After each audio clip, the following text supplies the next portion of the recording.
Bienvenue sur le podcast Bro Working. Nous sommes François et Kevin, deux frères entrepreneurs et sportifs. Ensemble, nous décortiquons les clés de l'entrepreneuriat et les secrets pour se sculpter un physique et un esprit solide. Notre ambition avec ce podcast, t'inspirer et te rendre déterminé. Si on peut t'apporter ne serait-ce que 1% de motivation et de discipline, l'objectif du podcast sera déjà atteint. Les épisodes sortiront sur toutes les plateformes de streaming audio et sur YouTube. Quelle que soit la plateforme, abonne-toi pour ne rater aucun épisode.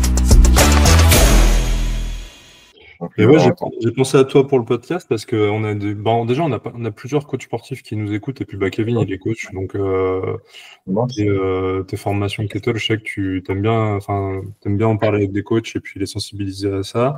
Et puis on a pas mal de sportifs aussi qui nous écoutent. Ouais. Donc c'est bon, t'entends bien, ouais. Moi, je Est-ce que t'entends tu bien. m'entends bien ou pas? C'est bon? Ouais, super. Non, puis la Attends. qualité elle est bien. Ouais, mais il faut que je baisse le son parce que sinon, vous allez me tuer les oreilles, les gars. Voilà. Ok. C'est bon.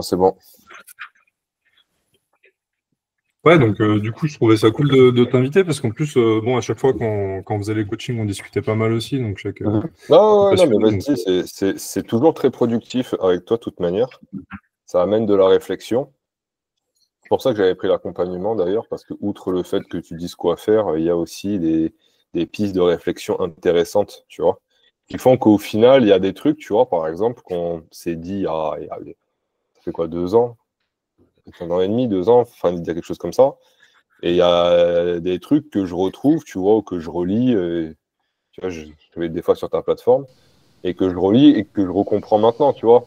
Donc en fait, il y a un bénéfice, il y a un bénéfice différé aussi, tu sais, mais je pense que dans l'activité de coaching, c'est souvent comme ça pour beaucoup de personnes, tu vois. Moi, j'ai des clients, par exemple, qui ont, euh, qui ont eu du résultat avec moi sur 3 mois, sur 6 mois, sur 12 mois et tout. Et puis après, ils volent de leurs propres ailes, mais tu suis un petit peu l'évolution de loin, tu vois, et tu vois que 2 ans après, les types, ils ont explosé, quoi. Tu vois, les types et les nanas, ils sont encore mieux, tu vois, que ce que tu les as pris, et ils sont encore mieux que quand ils t'ont quitté. Donc ça veut dire que l'accompagnement, il n'est pas tellement sur 6 mois ou sur 12 mois. Le bénéfice, théoriquement, il est à vie, quoi, tu vois. Donc ça peut être encore un argumentaire. Enfin, moi, c'est un argumentaire que j'utilise vachement, tu vois. Je dis, mais vous saurez le faire à vie, quoi. Donc voilà. Donc je sais à peu près communiquer sur Internet maintenant, grâce à la formation. C'est une super publicité, ça. Grâce à la formation de François. Oui, François est excellent, hein. c'est Ouais, gentil. Pareil, je suis autonome maintenant, je gère mon business. Je suis autonome. je fais 15 cas par mois, c'est bon. Ouais, C'est bon. c'est... Et Tu d'ailleurs, il y en peux a me trop, là, il y en savoir. a trop. Voilà, J'en ai tu peux marre me de la vie de saouler, là, c'est luxe. bon. Non, Voilà. après, la vérité, c'est que je trouve que tu as complètement raison dans ce que tu dis, mais c'est valable avec les gens qui reviennent dessus et puis Mm. tu sais, qui se remettent en question fréquemment. Le problème, c'est que je pense que vous avez le même problème que moi, c'est qu'il y a pas mal de gens qui prennent des accompagnements, que ce soit dans le sport ou dans le business, mais en fait, ils consomment le truc en one shot et après, ils reviennent jamais dessus et ils appliquent le truc une fois, ou d'ailleurs, parfois, ils l'appliquent pas.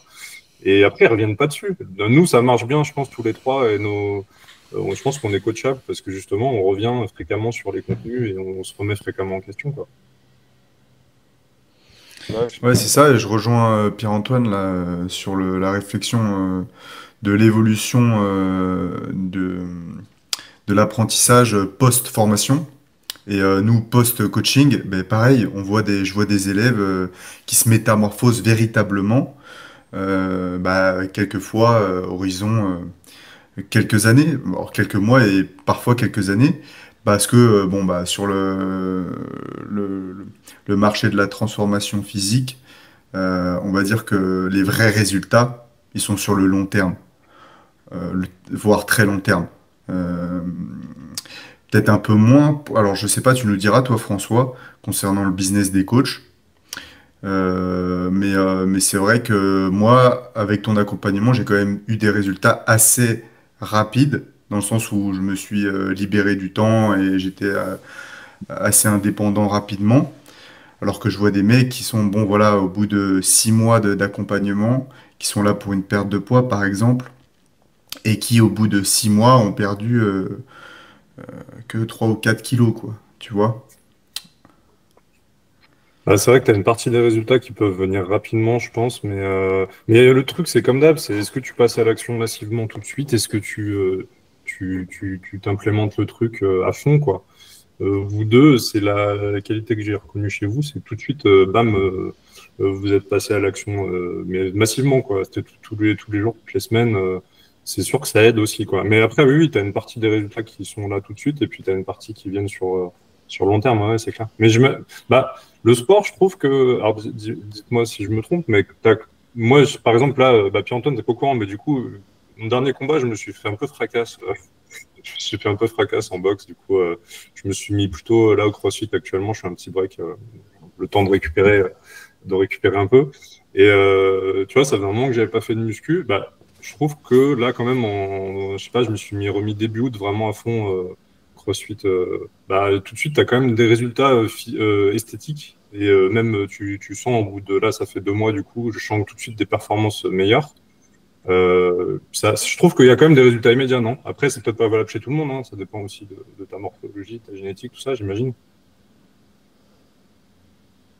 Bah, écoute, enfin, bon après, je suis désolé pour toi pour ton combat, hein, parce que tu y as quand même mis, tu y as quand même mis bah, de la préparation, des efforts et tout. Et puis des fois, après, je disais, ça dépend pas que de toi, ça dépend du mec en face aussi. Enfin, moi, j'ai pas trop d'expérience dans ce, dans ce type de sport.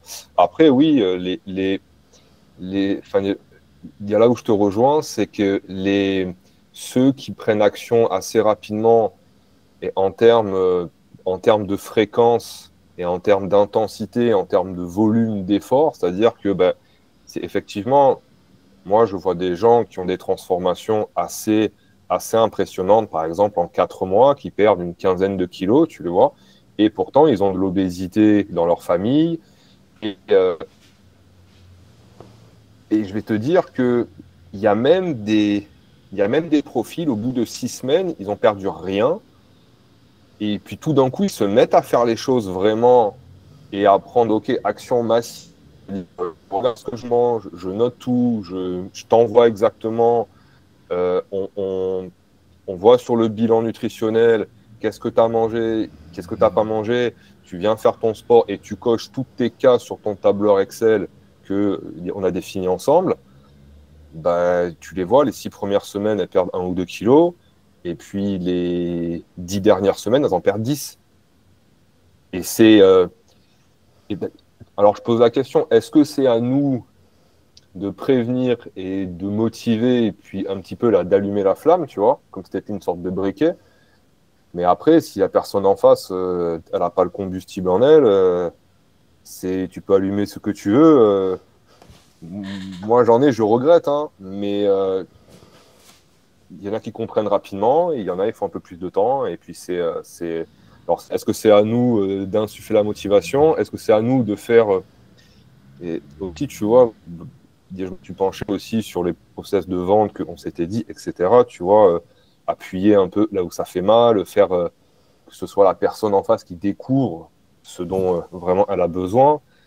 Mais il y a des fois, il découvre vite, et puis des fois, tu y arrives, et puis des fois, il y a de la résistance, quoi. Donc après, voilà. Ça, c'est mon expérience perso sur les résultats. C'est vrai que moi, quand je fais quelque chose, j'ai l'habitude d'y aller à fond, surtout parce que je paye et que tu coûtes ton prix et tu le voles pas, tu vois.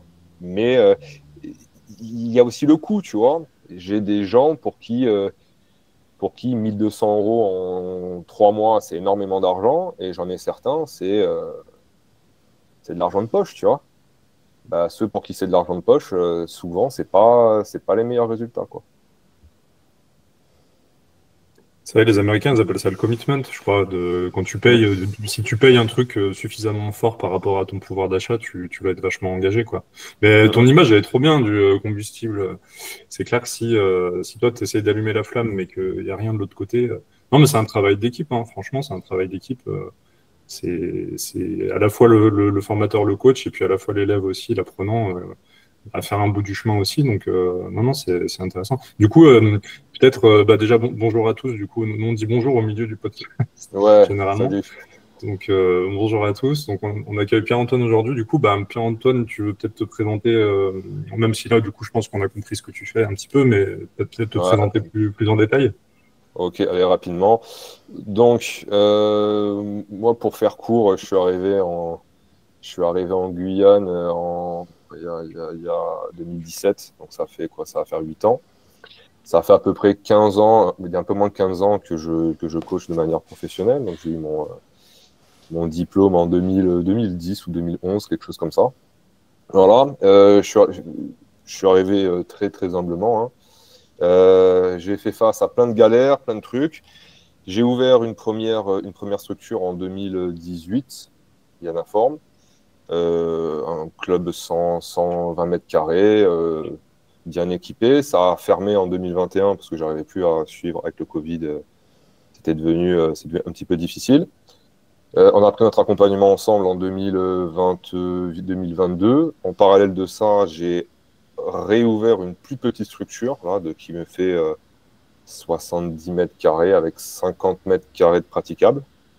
D'accord. Donc, cette période-là, moi, ça m'a permis aussi de survivre financièrement, de faire un petit peu de coaching en ligne parce que ça devenait difficile. Là, je m'occupe un petit peu plus de ma partie club. Euh, Paradoxalement, ce que j'ai appris en termes de vente, de marketing, etc., ça me sert toujours, tu vois, puisque là, ça commence à être bien. Et en parallèle de ça, je donne des formations, je suis formateur dans la pratique du kettlebell pour, euh, pour la préparation physique et on va dire la, la,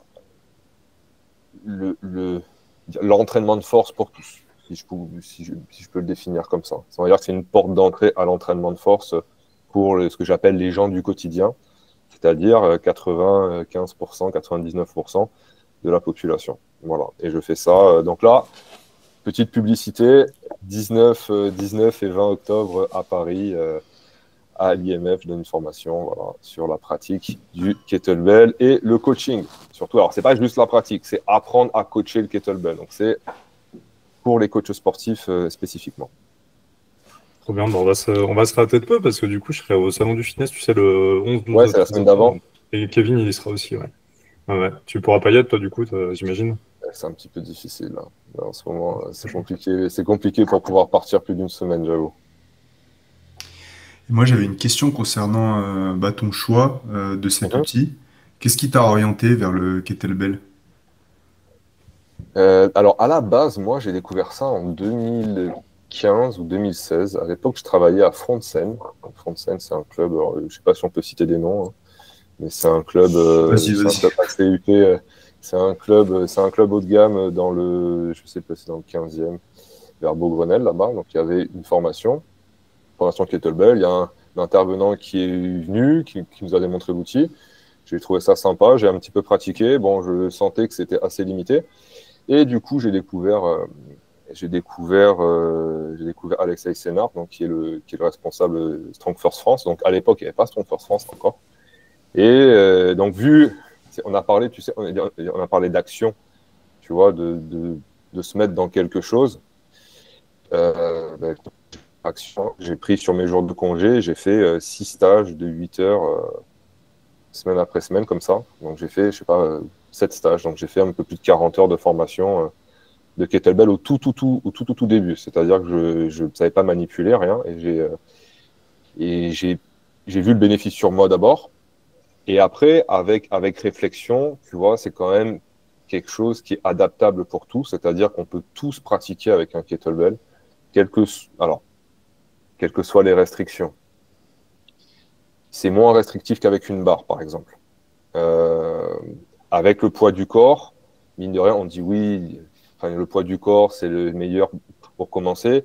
Quelqu'un qui est obèse, qui fait 115 kilos pour 1m65, il ne peut pas faire de pompe, il ne peut pas faire de traction.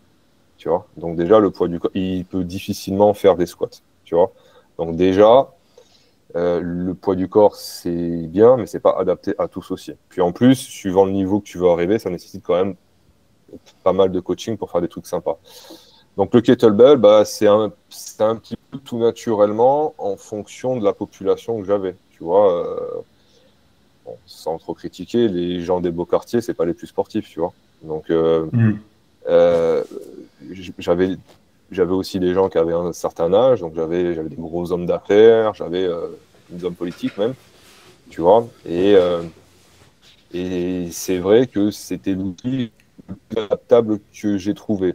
Et ensuite, quand je suis parti en Guyane, bah, déjà un kettlebell, c'est indestructible. Donc une fois que tu l'as acheté, euh, tu peux t'en servir pendant 50 ans, il n'y a aucun problème. Donc, et en termes de coût sur le long terme, c'est pratiquement zéro. C'est adaptable à tous. Tu peux l'utiliser en cours collectif, en cours privé, tu peux l'utiliser à la plage, tu peux l'utiliser en extérieur, tu peux l'utiliser à la maison, tu peux en louer même. Ce que je fais maintenant, c'est que je loue des kettlebells et je fais une séance, au club, je fais de la programmation et je leur loue le kettlebell, tu vois. Ça coûte pas très cher non plus. Il y a plein, c'est la solution la plus versatile que j'ai trouvée pour entraîner le maximum de personnes.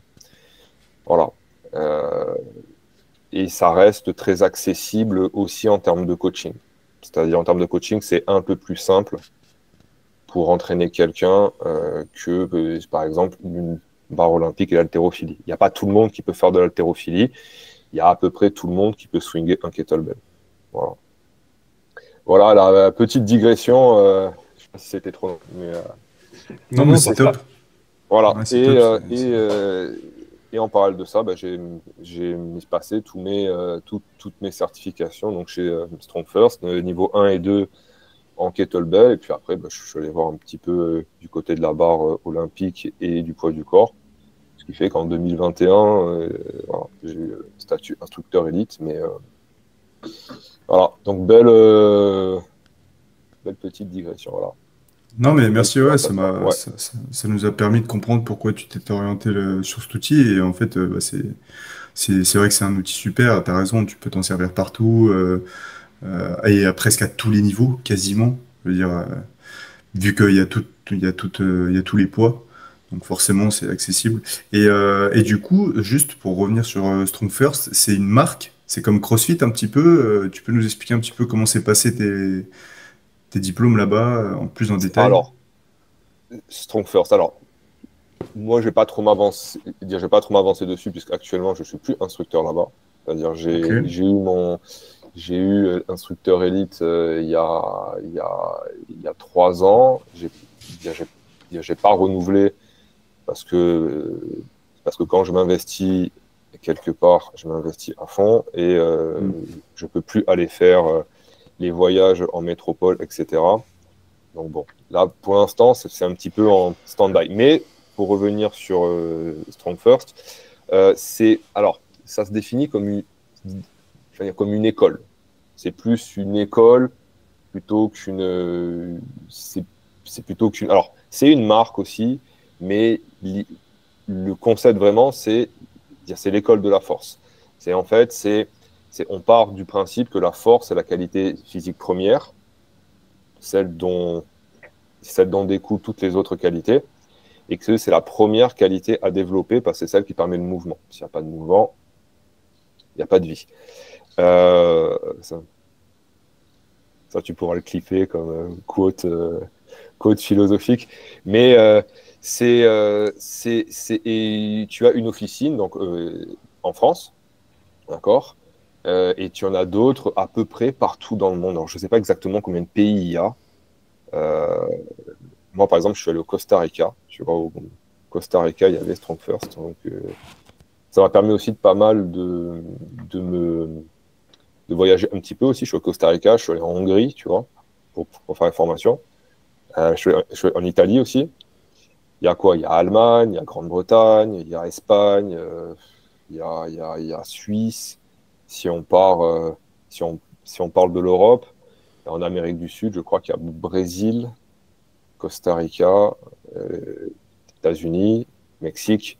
Tu vois, c'est une organisation mondiale qui distille des formations sur l'entraînement de force. Alors, il y a des certifications et il y a des séminaires professionnels. Donc, certification, c'est avec les kettlebells, avec la barre, avec le poids du corps. Et séminaire professionnel, Ça va de la respiration en passant par l'entraînement, par la programmation de l'entraînement de force, l'entraînement de l'endurance, enfin, leur conception de l'entraînement d'endurance, le bodybuilding, etc., etc. Donc voilà. Donc c'est organisation qui permet quand même d'acquérir un savoir et des compétences assez costauds et en pratique et en coaching des outils kettlebell, poids du corps et barre olympique. Et ces certifications, je sais que le CrossFit, quand tu as une certif, tu peux coacher dans des box de CrossFit, si j'ai bien compris. Arrêtez-moi si je me trompe. Là, est-ce que du coup ces certifs te donnent du coup enfin à quoi du coup ça te permet d'accéder à des choses ces certifs-là, ou c'est plus une sorte de label qualité que tu mets en avant auprès de tes clients après derrière? C'est réellement un label qualité. C'est-à-dire que ce qu'il y a de bien avec StrongFirst, c'est que c'est aussi standardisé. C'est-à-dire que quand tu as un instructeur StrongFirst, tu es certain d'avoir la même certification partout dans le monde. C'est-à-dire que celui qui a son diplôme de SFG1, il a été testé et et si tu veux, l'élève, le client a l'assurance que la personne en face sait de quoi elle parle quand elle entraîne les kettlebells. C'est-à-dire que tu ne peux pas aller dans une formation StrongFirst sans être entraîné. C'est impossible. Enfin, c'est impossible d'obtenir la certification si tu t'es pas entraîné réellement avec les kettlebells. Parce qu'il y a un test physique, enfin, il y a des tests techniques et il y a un test physique. Si tu t'es pas entraîné, c'est pas possible. C'est pas possible de le passer. Tu vois, avec la barre, tu peux toujours avoir des mecs un petit peu forts qui arrivent, ok, ils font leur développé couché, ou avec le poids du corps qui savent faire des trucs, tu vois. Et avec le kettlebell, si tu n'as jamais fait de kettlebell snatch, tu ne pourras pas les faire, tu ne pourras pas en faire 100 en 5 minutes avec 24 kilos, quoi. C'est impossible. C'est extrêmement technique. Ouais, c'est technique et ça demande quand même une préparation particulière, tu vois. C'est comme si je disais, tu vas passer, je sais pas, un diplôme d'instructeur de boxe et c'est juste de temps en temps, il y a la sortie des boîtes de nuit, tu te tapes, quoi, tu vois. Ouais, tu vas pas faire long feu sur un ring avec François, quoi, tu vois. C'est ça, c'est assez certain. Et donc c'est technique, oui, mais ça requiert vraiment une préparation particulière. C'est essaye de faire 100 snatch avec 24 kilos en moins de 5 minutes. Tu vas voir rapidement que si tu n'as pas une bonne technique, bah déjà tu vas t'ouvrir les mains. Et puis après, bah, au niveau du cœur, au niveau de la respiration, tu vas exploser, quoi. Après, c'est accessible, mais c'est accessible avec de l'entraînement et avec une préparation. C'est pour ça que partout où tu vas dans le monde, tu sais que la personne a passé la même certification avec les mêmes diplômes. C'est ça qui donne le gage de qualité. Voilà, pour moi. J'ai mon chat qui s'invite à la partie. Ouais. Ok, super. Et d'accord. Et donc là, du coup, dans ton club, du coup, c'est exclusivement porté sur le kettle, ou est-ce que Non, tu proposes d'autres, tu proposes d'autres choses aussi? non. Il faut bien avoir à l'esprit dire que le kettlebell, au même titre que la barre olympique, au même titre que l'haltérophilie, le powerlifting, le running, enfin, les ergos, etc., ce sont des outils, tu vois. Et en fonction de l'outil, tu as des avantages et des inconvénients, et tu as des profils qui sont plus adaptés à certains outils. Moi, il y a la population que j'entraîne, majoritairement, on va dire que le kettlebell reste l'outil le plus adapté à la population que j'ai. Maintenant, je prends un autre exemple. Si je tenais un club de culturisme, que l'identité de la salle, c'était on est une bande qui part en compétition culturisme powerlifting, le kettlebell, ça ne serait pas le plus adapté. Tu vois, c'est pas fait pour avoir le maximum de masse musculaire possible. C'est fait euh, pour être extrêmement généraliste, sans te provoquer, sans que ça te prenne trop sur le corps non plus. C'est pas des charges qui restent. C'est très adaptable. Et puis de deux, ça reste des charges qui restent quand même largement en dessous de ce que tu peux retrouver avec une barre. Donc c'est peut-être un peu plus safe pour un certain type de population. Donc moi, c'est adapté aux gens que j'entraîne, c'est adapté aussi à mon modèle économique, parce que j'ai un club qui est petit, tu vois, j'ai une petite surface. Bah, si j'entraîne 12 personnes dans ma salle et qu'il me faut 12 barres, bah, clairement, c'est pas possible, tu vois. Et puis en termes d'économie aussi, tu prends une barre plus 100 kilos de bumper plate, ça coûte cher, tu vois. Moi, avec mes kettlebells, il peut y avoir une paire pour deux, c'est pas un problème non plus. Mais c'est pas un cours qui est 100% kettlebell. Le kettlebell, ça reste un outil, comme le TRX, comme le poids du corps, comme l'haltérophilie, etc. C'est pour ça que de parler de club de kettlebell ou exclusivement genre un club qui serait mono-activité, oui, tu prends un club d'haltérophilie, il y a plein de gens qui font de l'haltérophilie, il y a des compètes d'haltérophilie. Mais un club de kettlebell, il y a le Gear Boy Sport, c'est encore autre chose, tu vois. Là où il y a des compétitions, il y a des championnats du monde, mais ça reste un sport. C'est pas du sport santé, c'est pas de la préparation physique. Ouais, c'est de la performance pure.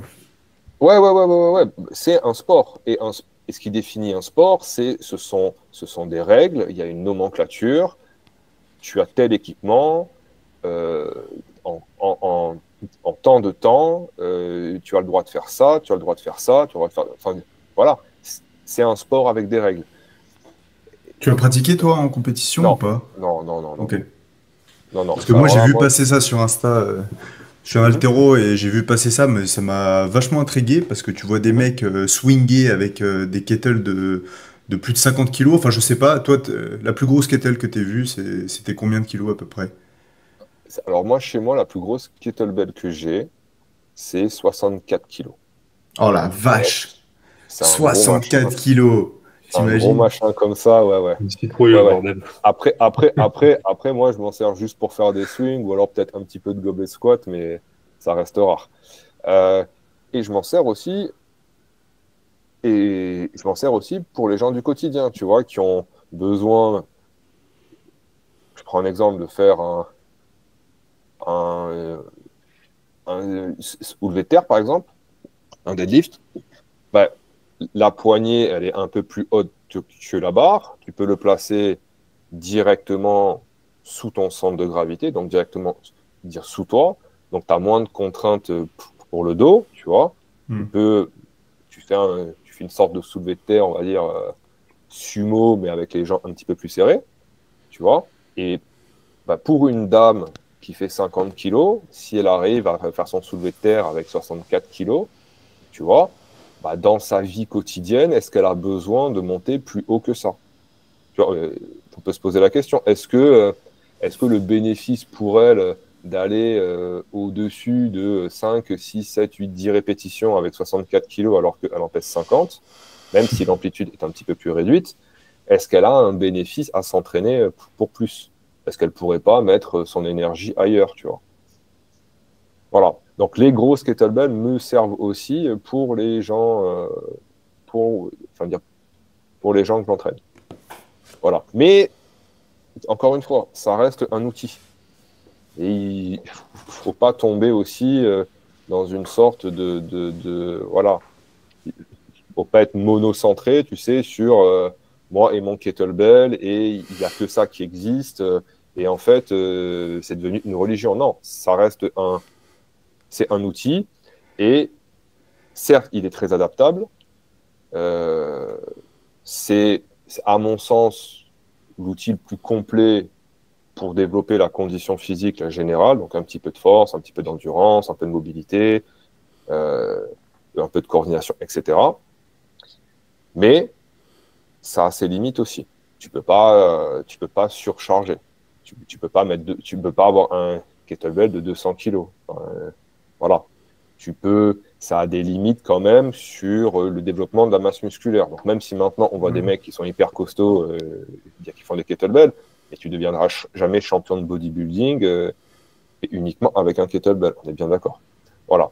Donc il faut prendre en compte que c'est un super outil, mais c'est un outil. C'est pas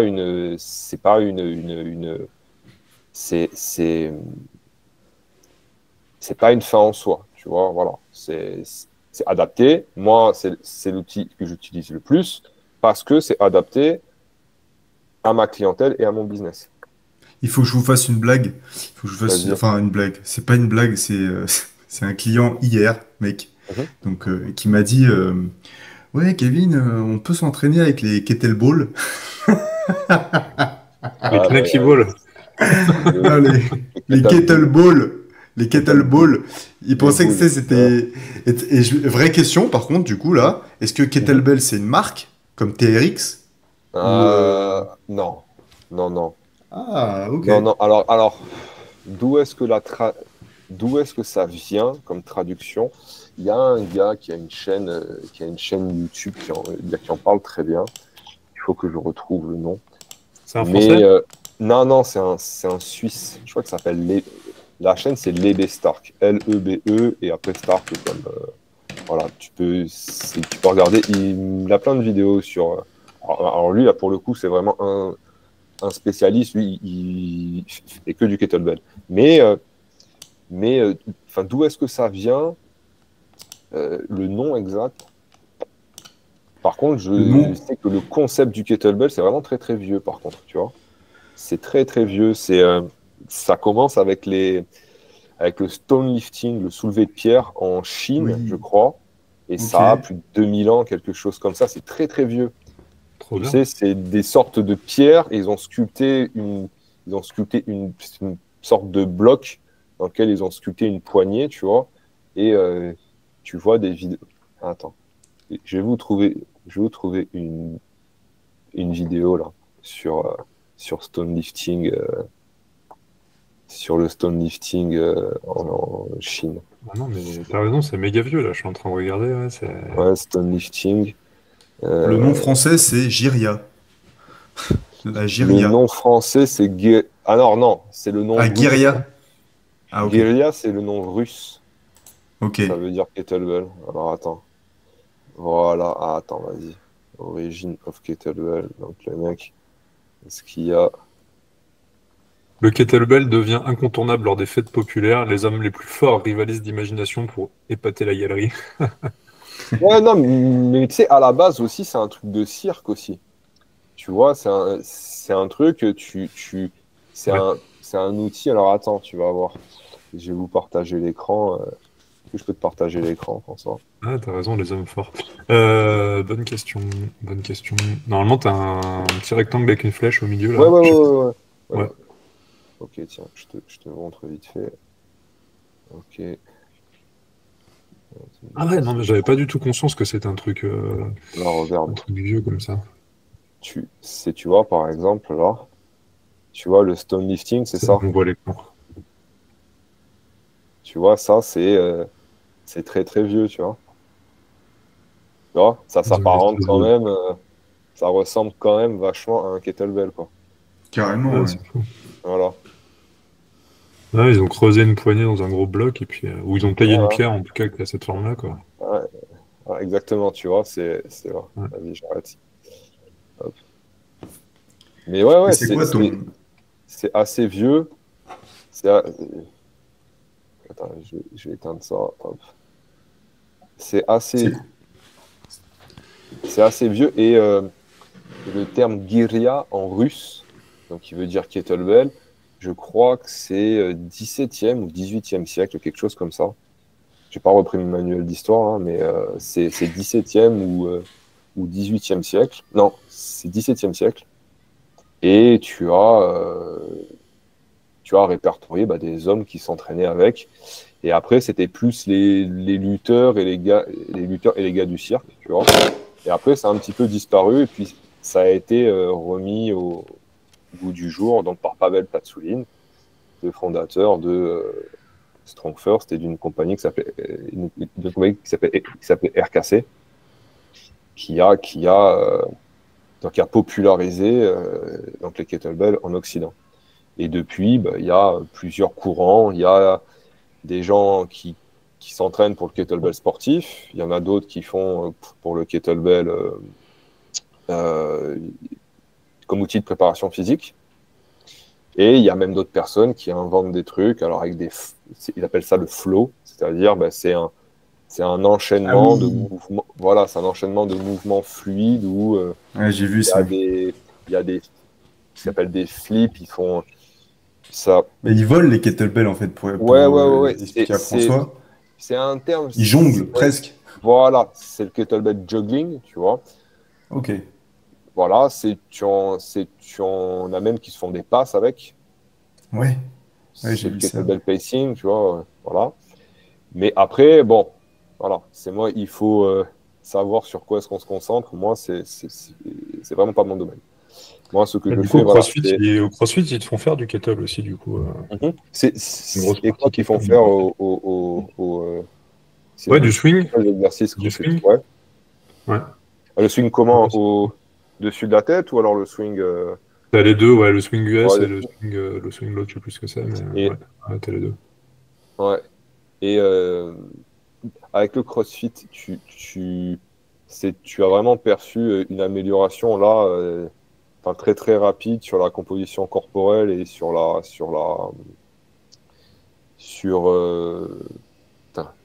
composition corporelle et puis la condition physique de manière générale.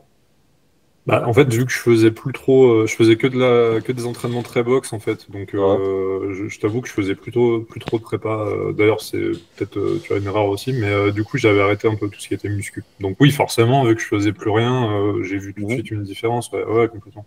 Non, on en a parlé un peu avec Kevin. Le CrossFit là, ce qui est, je pense, c'est ce qui fait que ça marche, c'est que tu t'en te remotives avec les gens et tu retrouves tous les soirs les mêmes gens, en fait. Et c'est des gens qui viennent généralement entre 3 et 4 fois par semaine.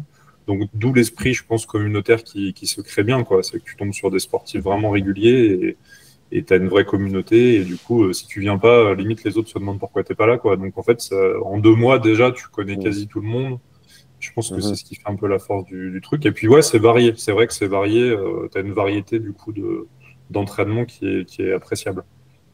Ouais, mais là, tu vois, c'est intéressant de dire, parce qu'au final, est-ce que la valeur du projet CrossFit, elle n'est pas fondamentalement dans l'esprit communautaire aussi? Tu vois, ouais, c'est sûr. T'as un avis t'as un avis un peu sur le CrossFit, sur soit la licence en elle-même ou la pratique même du CrossFit? Alors moi, je vais te dire que je n'ai pas assez pratiqué pour vraiment me donner une opinion. À première vue, j'aurais été assez, il y a quelques années, je pense que j'aurais été assez critique. Si je le regarde, on va dire purement d'un aspect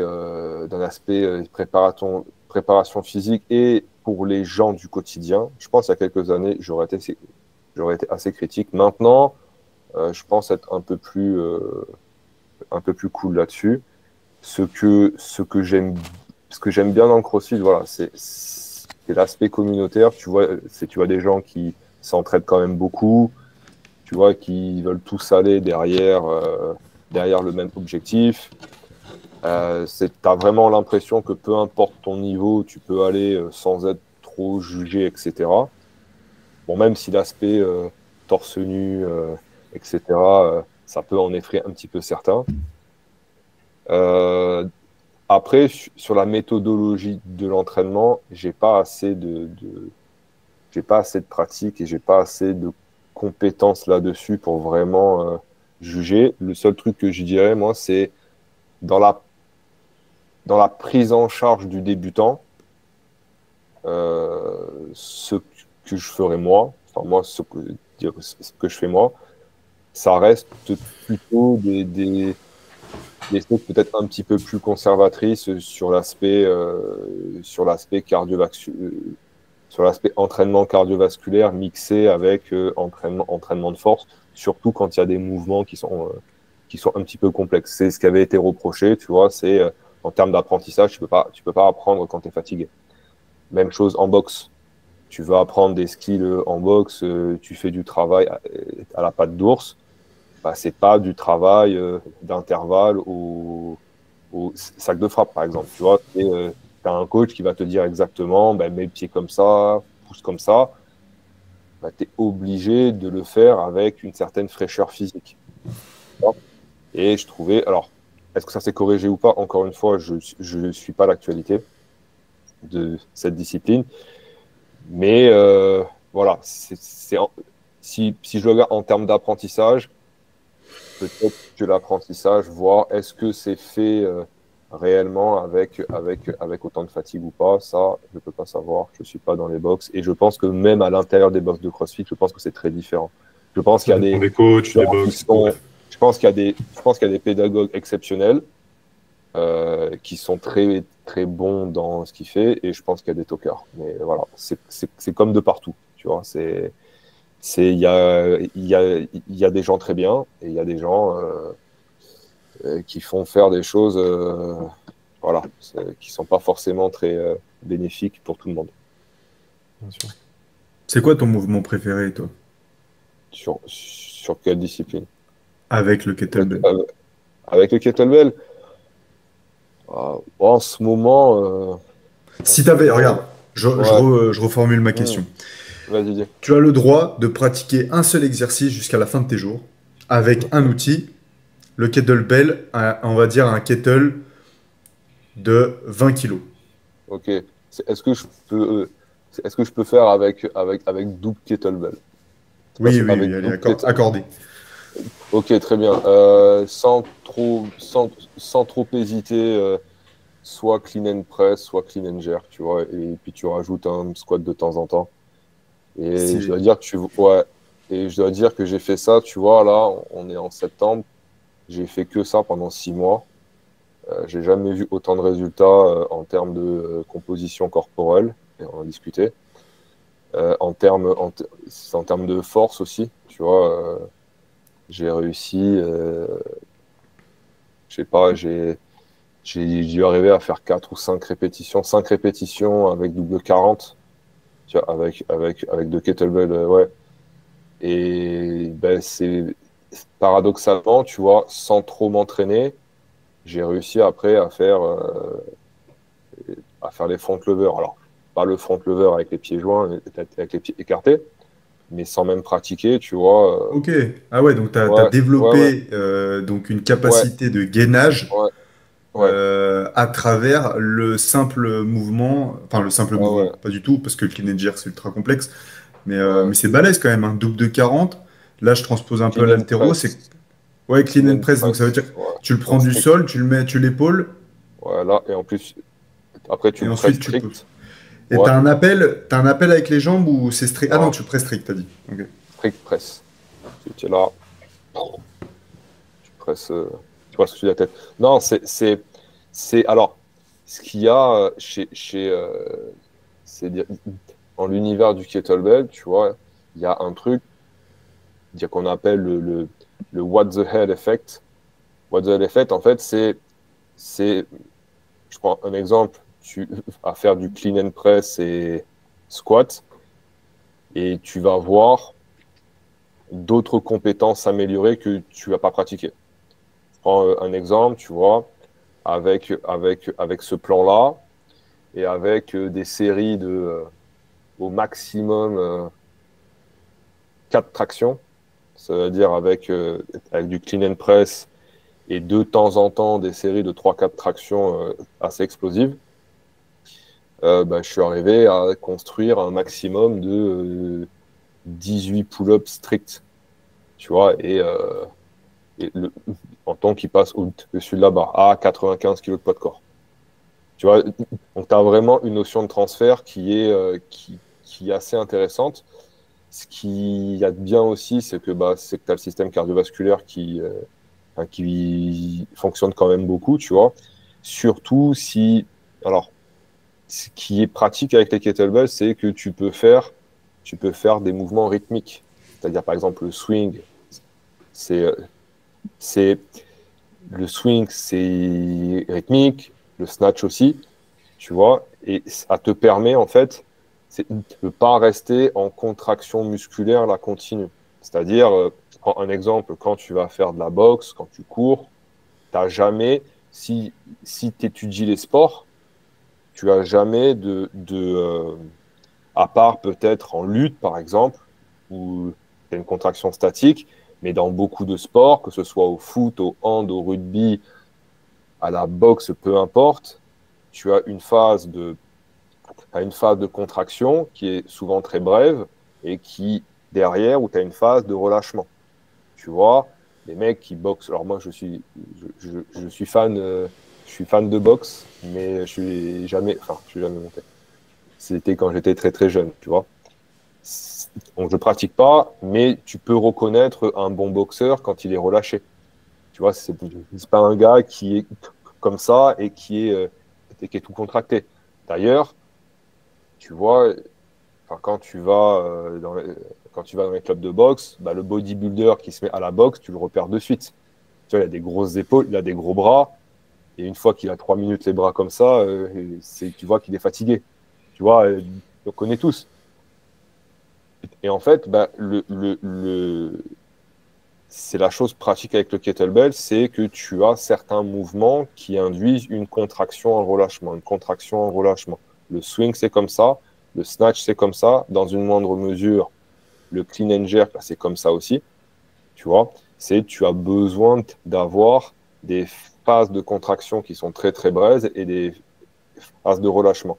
Chose que tu n'as pas forcément avec la musculation classique. Tu l'as un peu avec l'haltérophilie, mais je prends un exemple. Quand tu fais ton développé couché, tu restes en contraction avec le développé couché parce que tu veux développer du stress métabolique, tu veux développer du temps sous tension. Si tu fais de la force maximum, ça dure un certain temps, alors que dans la vie courante, souvent les actions décisives, elles se font de manière très brève, tu vois.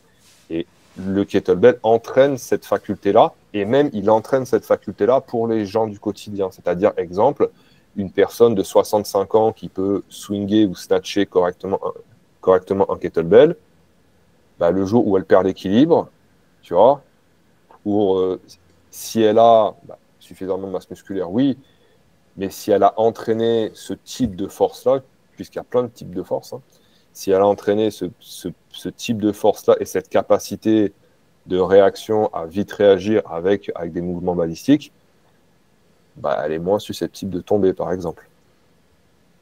Tu vois. Et pour le sportif, ça aide quand même à être un petit peu plus délié. C'est un des avantages que tu peux retrouver. Donc, si j'avais un mouvement à choisir avec deux kettlebells, ouais, le clean and jerk ou le clean and press, et puis tu jettes quelques squats là-dedans, et puis ça te fait quand même un truc complet, quoi. Bah, t'as déjà du squat hein, dans le clean jerk, ou même le clean and jerk. Ouais, Tu clean, donc. C'est un petit squat. Ah, tu vas pas en. Ah oui, c'est Ouais. debout C'est presque. un dip. Tu vois, c'est un dip. Non, avec kettlebell, quand je dis clean and jerk, c'est pas le même clean and jerk qu'à l'haltérophilie, tu vois. C'est que tu clean les kettlebells, et en gros, tu clean les kettlebells, tu es toujours debout. Il y a une Et petite ensuite, flexion de genou, quoi. Voilà, tu as une petite flexion de genou pour faire le jerk. C'est Ouais, pour mais ça je que vois, c'est important aussi de temps en temps descendre complètement pour garder la mobilité, la santé articulaire, tout ça. On a l'heure de la fin de l'épisode qui approche. Pour une dernière question un peu business, tu disais que tu avais ton premier club qui avait fermé et que là aujourd'hui, bon, clairement, tu fais des millions de vues avec tes vidéos Instagram. Tu as quand même une activité qui fonctionne super bien. Puis comme tu disais, tu as appris plein de trucs. J'imagine du coup que tu as appris plein de choses. C'est quoi que tu en as retiré un petit peu? Comment déjà tu as fait pour rebondir après je sais pas si tu as appelé ça échec du coup. Comment tu as rebondi? Comment tu as vécu un peu le truc c'est quoi, on va dire, l'enseignement principal que tu en as tiré? Parce que je sais pas si tu as identifié peut-être une erreur qu'il faudrait que peut-être des coachs ne reproduisent pas ou des gens qui créent un club ne reproduisent pas. Est-ce que c'est là, tu as pris une structure plus petite parce que justement, tu sens que c'est aussi un business model qui est un peu plus viable qu'un grand club un peu trop grand? Enfin voilà, c'est quoi un peu les enseignements que tu as tirés de toute cette expérience-là, à Ouais. travers toutes ces expériences-là? Alors déjà, enfin, dire, quand c'est pas, enfin, dire, quand c'est pas ta propre volonté et et qu'on t'impose une situation, c'est pas la même chose que quand tu te casses la gueule vraiment. Donc ça, déjà, ça a été difficile dans le sens que c'est comme si on te disait écoute François, sur les 2 prochaines années, pendant 1 an, on te paye pas. Tu vois, tous tes locataires, tous tes élèves, ils te disent ouais, non, je paye pas. Sauf que toi, tu as des factures derrière, tu vois. Donc ça a été une situation subie, tu vois. Alors paradoxalement, il y a un côté qui est insupportable. Puis après, il y a un autre côté aussi qu'à un moment, tu te dis bon, écoute, vas-y, hein, de toute façon, il faut se rendre à l'évidence. Si c'est pas viable, c'est pas viable, quoi, tu vois. Voilà. Donc là, j'ai rendu le local à ce moment-là. Puisque c'était assez compliqué aussi avec le propriétaire même. Il y avait une histoire qui voulait récupérer là son bien. Enfin, bref. Et ensuite, après, c'est de faire preuve de résilience aussi, tu vois. C'est-à-dire que c'est ce que je dis toujours, c'est que c'est le but du jeu, c'est de rester dans le jeu aussi. Tu vois, c'est-à-dire que faut aussi analyser c'est quoi les points enfin, c'est quoi les points centraux de défaillance. C'est quoi le point névralgique qui fait que là, tu dois arrêter parce que tu as trop de dettes et tu peux pas recommencer.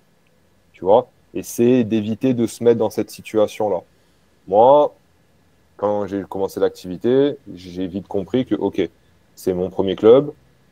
J'ai pas fait d'études de gestion, j'ai pas fait d'études de rien, tu vois. Moi, je suis parti avec mon sac et mon couteau en la jungle, tu vois. J'ai une machette à côté de mon lit. Ouais, c'est Ça, cambriolage, c'est en ce moment, l'esprit du c'est chaud, podcast tu qu'on vois. aime bien, ça. Ça, tu vois, c'est machette à côté du lit parce que, la dernière fois, je me suis fait cambrioler. Enfin, bref. C'est la Guyane, hein, c'est comme ça. Enfin, non, c'est pas qu'en Guyane que tu te fais cambrioler. Mais c'est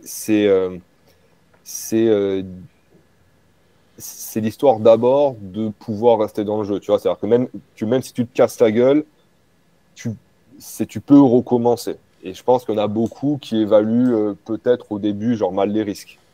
Tu vois, qui se disent ah ok, je vais faire un club, c'est ça, mais ça va passer. Peut-être qu'ils investissent trop. Moi, j'ai eu la chance de pouvoir construire ça petit à petit et de ne pas m'endetter non plus au point que ce soit difficile après pour pouvoir vivre alors que je dois vendre tout. Puisque j'ai vendu zéro matériel. Tu vois, j'ai fermé, je me suis trouvé un conteneur où je puisse stocker mon matériel. Je l'ai stocké pendant un peu moins de 2 ans, 1 an et demi, tu vois. Et le jour où j'ai retrouvé un club, entre-temps, on s'est rencontrés, j'ai fait un petit peu en ligne, j'ai gagné quelques sous qui m'ont permis, avec le coaching à domicile, avec le coaching en ligne, d'avoir assez pour pouvoir payer le loyer, enfin mon loyer à moi, le crédit qui courait, plus le stockage du matériel. Et 1 an et demi après, j'ai eu la possibilité de me retrouver un local un peu plus petit. Vu qu'en Guyane, c'est compliqué pour trouver de la main-d'œuvre, la compétente, surtout dans la ville dans laquelle je suis, c'est Kourou, et c'est pas la capitale, c'est pas Cayenne, tu vois. C'est une petite ville, c'est compliqué compliqué pour trouver des employés. C'est donc je me suis dit, ok, bah écoute, vas-y, je prends un plus petit local, je serai moi à l'intérieur, je pourrais mixer, je pourrais faire un petit peu d'activité en ligne, je pourrais faire un truc un petit peu mix. Je sais pas trop ce que ça va donner. Je pourrais faire des cours privés, assez certains. Je pourrais à un moment donné trouver un autre coach pour pouvoir louer à l'intérieur, tu vois, si lui, il veut venir coacher ses élèves à lui. Et au fur et à mesure du temps, bah, tu vois un autre projet qui naît, qui se met en place. Mais si le conseil que je donnerais, c'est prenez des risques, tu vois. Si tu prends des risques, tu y vas à fond, mais tu gères tes risques. Tu vois, c'est-à-dire que si tu prends un petit risque, mais tu y vas à fond, tu vois, c'est mieux. Enfin, dire, c'est comme ça, si tu te trompes, dire tu vas le savoir de suite, et au moins tu vas pouvoir recommencer après. Donc peut-être que certains, si ils se sentent d'avoir les compétences et si ils ont les compétences et qu'ils investissent beaucoup, ouais, mais tu sais pas la vie de quoi est faite. Enfin, tu sais pas de quoi la vie est faite. Je pense qu'on l'a vu avec le Covid. Si on t'avait dit le 13, enfin moi, si on m'avait dit le 13 mars 2020, le 14 mars, il y a tout qui ferme, tu peux plus travailler, je t'aurais dit non, tu vois. Et voilà. Donc soyez résilients, soyez et confiance en vous aussi. Et quand vous faites un truc, investissez-vous à fond, quoi. Quitte à se C'est vrai tromper, que au moins, c'est une petite erreur, tu vois. C'est tu te trompes un petit peu, tu assumes les conséquences, c'est un petit peu chiant, mais au moins, dire, tu peux recommencer et tu peux recommencer avec les connaissances de tes erreurs que tu as fait avant. Et c'est comme ça qu'au fur et à mesure, à mon avis, tu peux construire une expérience, construire une carrière. Et puis après, comme je dis, hein, il suffit que ça fonctionne une seule fois, hein. Si ça fonctionne une fois et que tu te mets bien une fois, après, c'est de la gestion, tu vois. trop bien. Bah, merci Ouais. pour le retour Pour le petit d'expérience, insight, pour le petit voilà, insight les gars, business, si dev vous avez perso. des. Ouais, bah ouais, écoutez, hein, ça fait partie du jeu aussi, hein. Il faut se dire ça, c'est de vouloir trouver des solutions, tu vois. Il y a toujours et en fait, la solution, souvent, elle est là, tu vois. Souvent, elle est là avec ce que tu as. Il n'y a pas forcément. On en discutait, tu vois, mais par exemple, c'est moi, je me remets, je me remets souvent là sur tes cours, tu vois. Je relis, je me dis, je réécoute, tu vois. Je me dis, ben, des fois, quand tu fais je crois que tu as plusieurs podcasts, là, tu vois. Je réécoute, tu vois. Et au fur et à mesure du temps, ben, quand tu l'écoutes il y a 3 ans et quand tu l'écoutes maintenant, ben, tu en retires pas les mêmes choses, tu vois. C'est comme un livre que tu lis la première fois et puis que tu lis 10 ans plus tard avec un divorce, une rupture, une fermeture d'entreprise, ce machin. Tu relis le truc, bah, et tu te dis en fait, ça n'a pas la même signification, tu vois. Donc je pense que c'est la solution. Souvent, elle se trouve là. On veut la chercher ailleurs alors on a déjà les solutions. Alors oui, après, il faut se remettre en question. Il faut aller des fois chercher de l'aide ailleurs.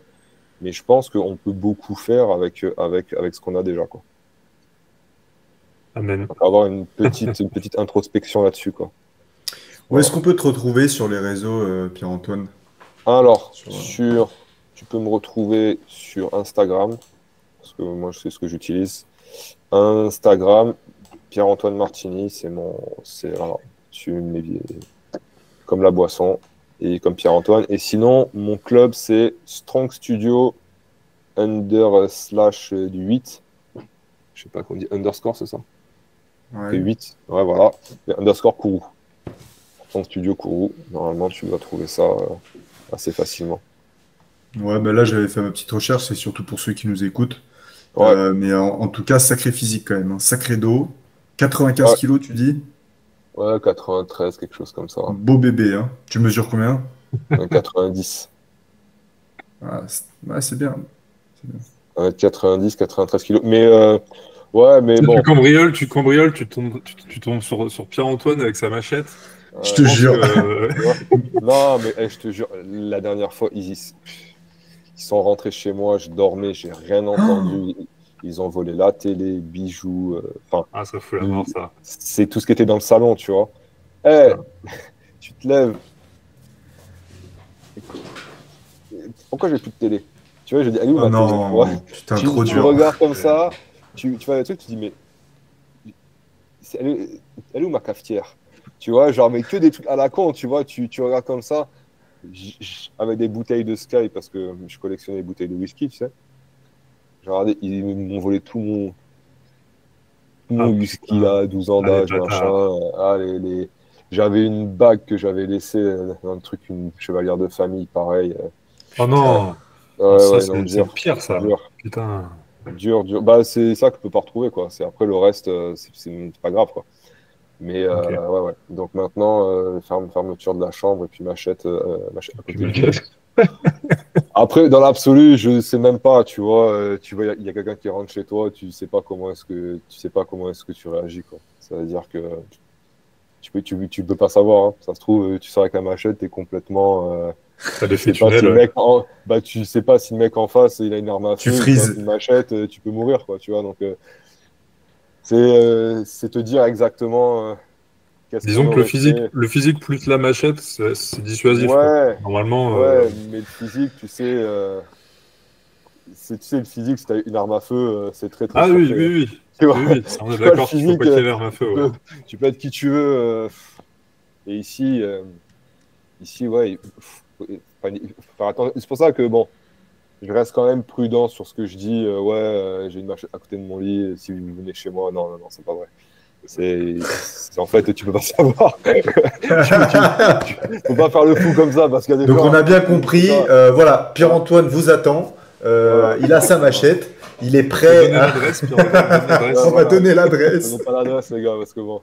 Non, non, mais c'est vrai, hein, c'est comme quand je sais pas, moi, tu peux être très fort à la boxe dans le cadre de ta boxe, et puis un jour, tu es dans la rue, il y a un mec là qui t'embrouille, et puis au final, tu sais pas trop quoi faire, quoi, tu vois, donc C'est voilà. clair. Mais Tu sais pas comment tu vas réagir. ouais, ouais, ouais, ouais, ça qu'on va. Non, non, et après, voilà, pour tous ceux qui veulent apprendre à se servir des kettlebells, pour tous les profs qui veulent apprendre à enseigner les kettlebells. Alors, pratique et enseignement, c'est pas la même chose. Nous, on est super à l'aise avec notre corps, avec ce qu'on fait. Euh, Kevin, à mon avis, toi qui connais les gens du quotidien, ils ont deux bras, deux jambes, et ils savent s'en servir que très moyennement. Tu vois, si on est honnête. Non, non, mais faut être, C'est tu vois, vrai, c'est vrai. c'est comme si moi tu me demandes de jouer de la musique, j'ai aucun talent musical de quelque sorte, tu vois. Ouais, Pareil, j'ai même pas le rythme, je enfin ne sais c'est pas chanter. Ah, catastrophique. non, je danse très bien, mais tout ce qui est produire une quelconque œuvre musicale est Du en son. dehors de mes compétences naturelles, on va dire. Voilà, c'est ça.